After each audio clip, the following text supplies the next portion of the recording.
Hello, my name is Nico Economos. I'm in the Robotics Senior Research Lab, and this is Project Amatera, a solar plane senior research project. Now, my inspiration for this project came from a YouTuber called RC Test Flight, who actually made a solar plane of his own that recharged as it flew. Solar planes do already exist, and although they're not viable for commercial flight due to the low energy efficiency and low energy density of solar panels and batteries, they do have pretty cool applications. For example, pseudosatellites are planes that fly in orbit, just not in space, and they can do things like provide surveillance or cellular service. Step 1 is to design the plane, so I hopped onto my good friend Fusion 360. You may have noticed that the other solar planes were oddly shaped, and that's because they wanted to minimize drag as much as possible. Planes with high aspect ratios, aka long skinny wings, are best at that. However, building a plane with a high aspect ratio that is also structurally sound is difficult, so instead I went for a flying wing design that's easy to build and has a lot of wing surface area for the solar panels. I based the general profile of my flying wing on the FT Spear, which is an existing RC aircraft. Now, you may notice the wings look kind of like stairs. That's called a KF airfoil, and they're viable for smaller scale RC planes for lift. They provide flat surfaces to mount solar panels onto, so they're perfect for my application. Now, the piece I'm working on there is a fuselage. It mounts through box joints and extends below the wing. The motor screws into a piece of plywood hot glued to the foam in the fuselage. I wasn't too sure about the strength of the joint, but I figured I would just go with it and see how it goes. Here's some highlights of my first design cycle, all made in Fusion. It has a 5-foot wingspan, so it's pretty big, and it needs to be for the amount of solar panels I want. Also, it has no nose and uses a 3-cell battery with an 890 kV motor. I uploaded all the necessary DXFs to AutoCAD, tiled up my plans, and got ready to construct my plane.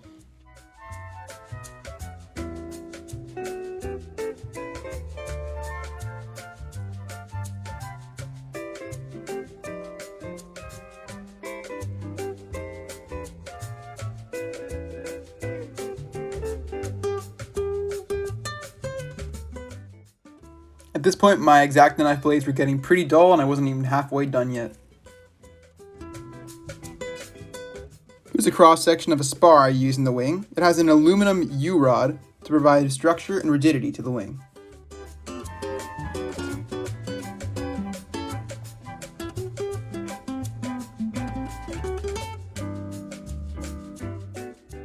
Fun fact, I used a total of about 5 whole sticks of hot glue in the entire build.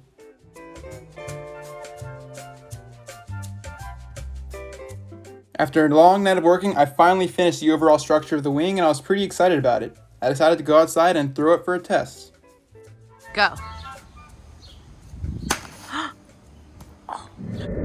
Pro tip, do not throw your plane if the CG is not balanced. I learned that lesson the hard way.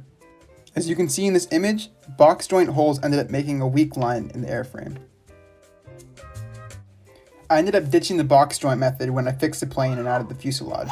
I then installed the electronics and it worked like a charm. I did some extra testing of the CG after that point to make sure I wouldn't make any more mistakes.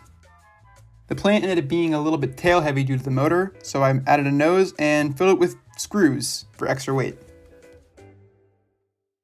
I was finally ready to fly, so I drove out to the local field to do so.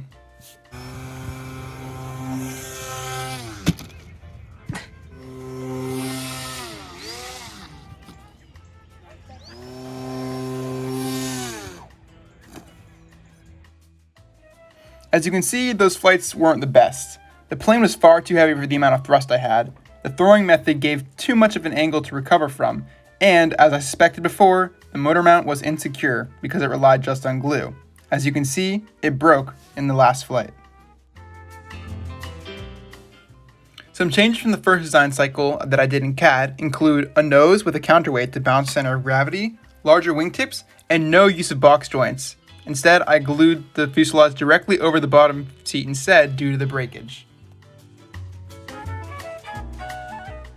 Step 4 is to repeat the process, so I temporarily fixed the motor mount and made the nose longer so it would act as a longer moment arm and affect the CG more. This way, I could remove some of the weight and make the plane lighter, making it more likely to fly. I also told my dad to hold it a little bit differently so that torque wouldn't be exerted on the wing as it launched.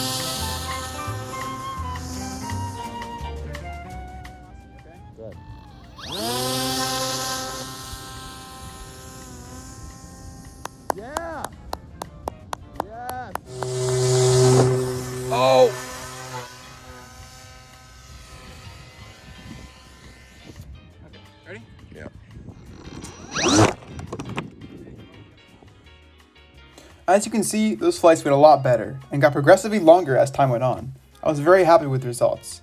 However, the motor was still underpowered, and airspeed and controls were very limited in the air. Additionally, the motor mount was still too weak. In the last video, the crack you heard was the motor mount's wood snapping, which you can see in the image to the left. To summarize the changes in the third design cycle, I made the nose longer to balance the CG, I made the overall weight of the plane decrease, and I incorporated a new launching method. In the future, I would like to continue making the plane lighter and perhaps incorporate a 4-cell battery so that the plane will stop being underpowered. You may be wondering, what happened to the whole idea of having a solar plane? After all, this was the image in the title slide, wasn't it? Here's an electronics diagram of my power system. The solar panels go into an MPPT, which is a device that regulates the voltage and power output of solar panels. The power from the MPPT then goes to a wire harness, which delivers power either to the battery or the motor, depending on which one's drawing more current. I soldered the solar panels in series together using a device called dog bones, which made the soldering itself really easy. I then hooked up the leads from the solar panels and a small 3-cell battery to the MPPT and set them outside the charge. However, the light on the MPPT indicated that it stayed in standby mode the whole time, never ending up charging the battery. As I tried to diagnose the problem with the multimeter, the wind blew the extremely light and fragile solar panels off the table I was working on. Therefore, I was never able to diagnose the problem as to why the battery wasn't charging. Some of the solar panels were producing voltage, but due to time constraints, the reason why the batteries never charged will remain a mystery for now. Overall, this project was really fun, and finally seeing my plane fly, even if just for a little bit, was really rewarding. Some lessons I learned include: don't throw your plane without testing the CG first, as it might crack like mine did. Run calculations with the thrust to weight ratio before you build to make sure that your plane won't be underpowered. Make sure that you stick to your plans and don't deviate, because otherwise your weight projections might be off. While working with solar panels, especially thin, fragile ones, use thin, floppy wires. The thick wires that I used made it very difficult to handle the solar panels without breaking them. Lastly, I learned that CAD models don't need to be perfect before you start building. I spent a really long time perfecting my CAD, but digital models only go so far.